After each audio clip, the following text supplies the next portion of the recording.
Now, there's very few people in life that make a lasting impression, and there's even fewer people that have the talent to change and impact our day-to-day life, our spaces, our communities. Our next speaker is one of those people. She's from social sciences. She set up the Urban Clinic here at Hebrew University. I'm very proud to introduce you to Dr. Emily Silverman.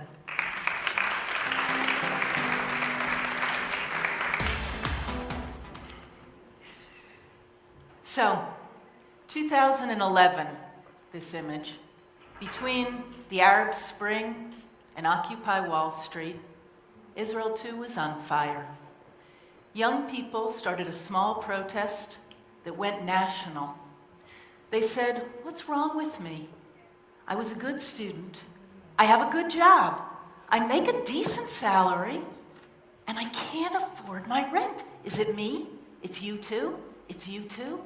They set up tents, and on their tents they said affordable housing, and as their protests grew, they called for social justice, and there were hundreds of thousands of them. Now, I am an urban planner, and I specialize in housing policy, and I've been talking affordable housing for years, and nobody knows what I mean, and suddenly there's these tent camps that say affordable housing, and I say to them, "What do you mean?" And they say, "Tell us. How does the government make affordable housing?" And I say, "Well, like this, and like this, and like this." And it starts with one-on-one tutorials, and then it's midnight teach-ins. And then I'm working with a group of 50 academics to put words to their vision. What kinds of housing policies and transport and land use create social justice? How do we do that? It was a breakthrough for me. A lot of us as academics, we work in a small field, and suddenly there was opportunities to make it real. And what we said it was spatial justice. And what is spatial justice? It sounds like a jargon. I want to give you some examples. This aerial tram that you see here is a great example of spatial justice. This is not a gondola. This is not skiing. This is not tourism. This is public transport. This is public transport not in a rich city. In the city of Medellin in Colombia, you may know it for cocaine, Pablo Escobar, exactly, murders, crime, serious. Coming from these areas, coming from these kinds of very, very poor areas, how do I work in the city if I can't get to the city? That's where the jobs are. The cable car, it takes people 7 minutes to get to a job. Crime goes down, employment goes up, the money that would have gone into jails is channeled into the transport, and that's not all.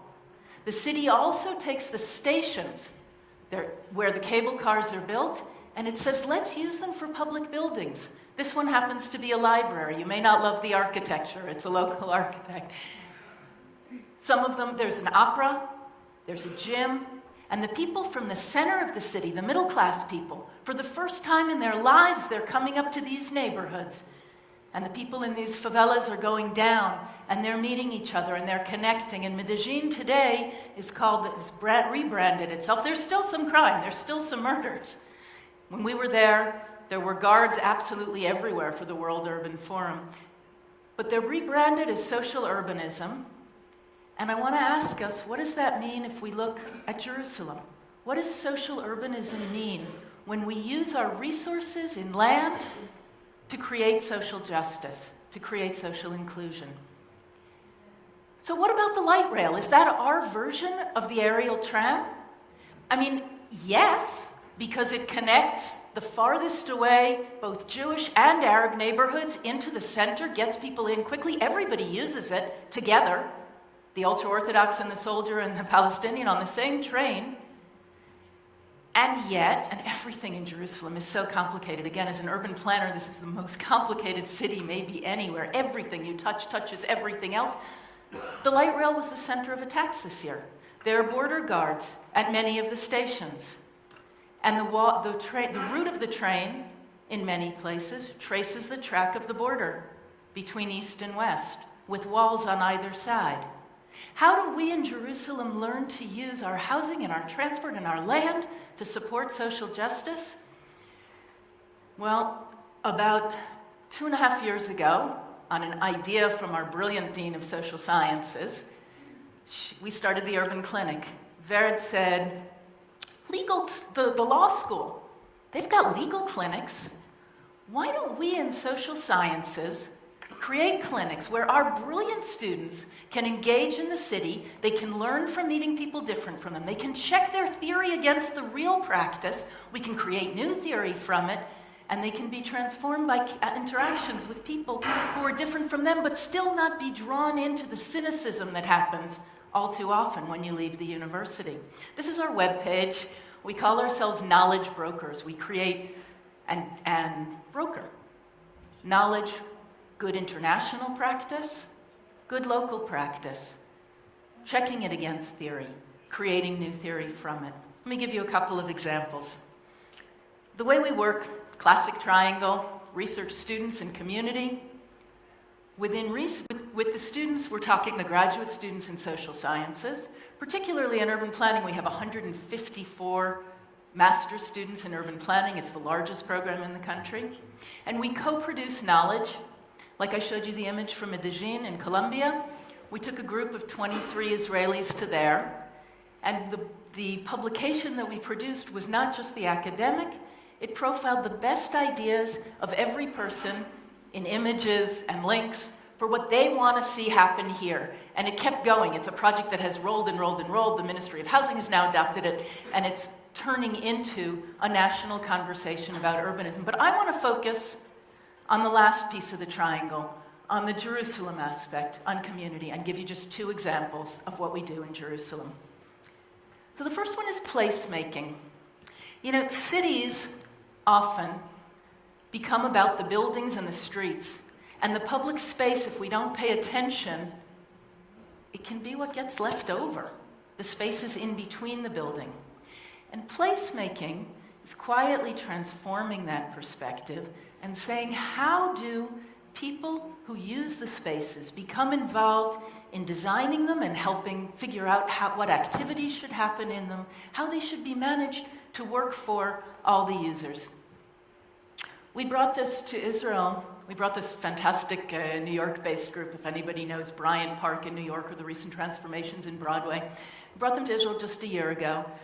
We practically killed them. Every day they were in a different place, giving a workshop here and a lecture there and trying again and more and more and more and more. We milked them for absolutely everything they had. And the best, and we did it. We did it because Israel has got a culture of rule making. Let's make rules. What you can build, where you can build it, how high you can build it, who you can build it for. We got a lot of rule making. And we got a lot of project making with this many units. Now, as a response to the social protests, we're trying to build not the 20,000 housing units we used to do each year. We're trying to do 40,000, 50,000, 60,000. We've got here are 10,000 and here are 5,000 units. We're making rules making and project making. And we wanted to introduce a culture of placemaking, of working with the people who live there to make spaces that work for them. So we trotted these people from Project for Public Spaces all around the country. The best, bar none, the best session was Jerusalem. That's our mayor over there.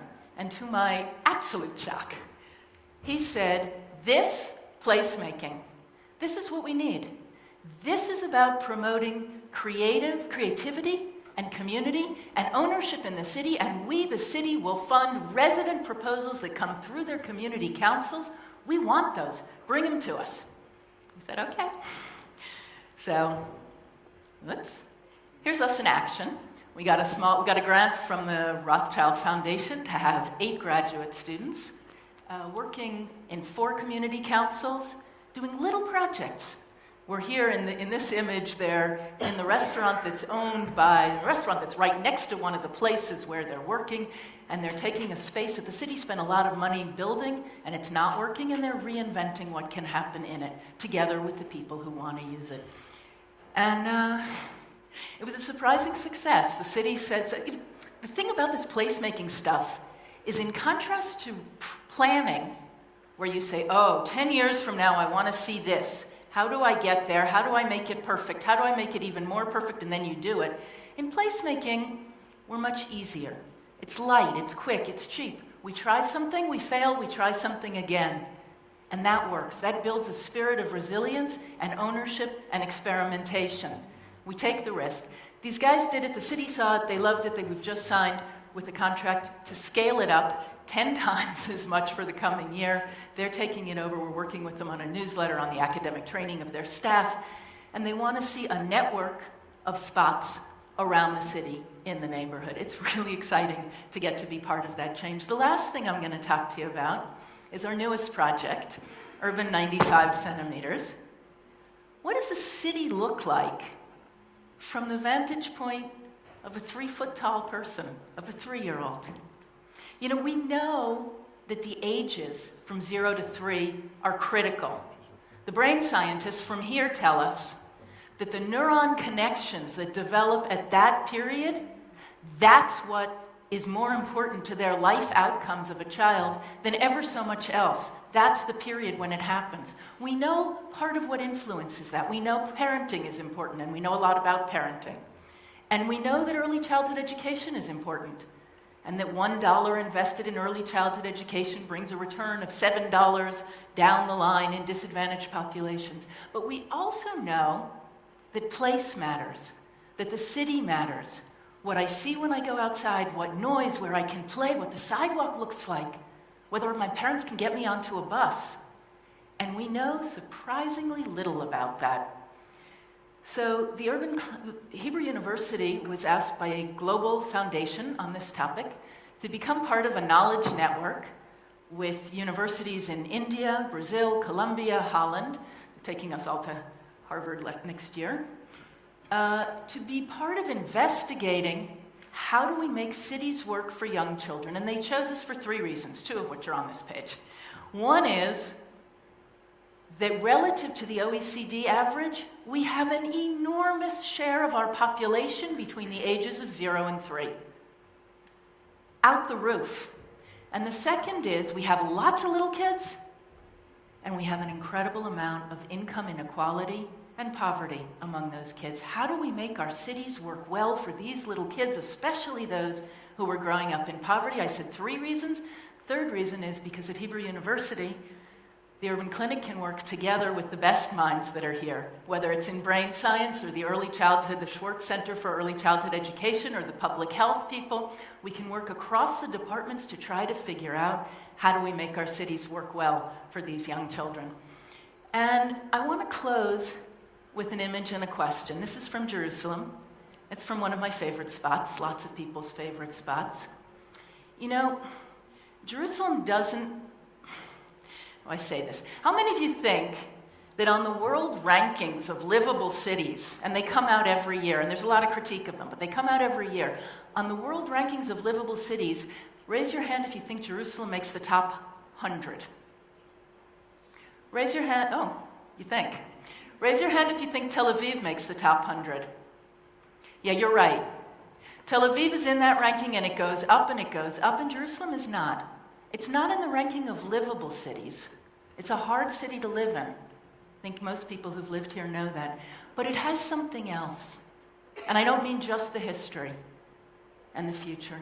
Jerusalem inspires passion. The spot we're looking at in this image, this was supposed to be a road, and the local activists got together, and they got the academia involved with them, and they got the city to listen to them. They took an example from the High Line in New York. If you haven't been on the Jerusalem version of the High Line, it's called the Rail Park.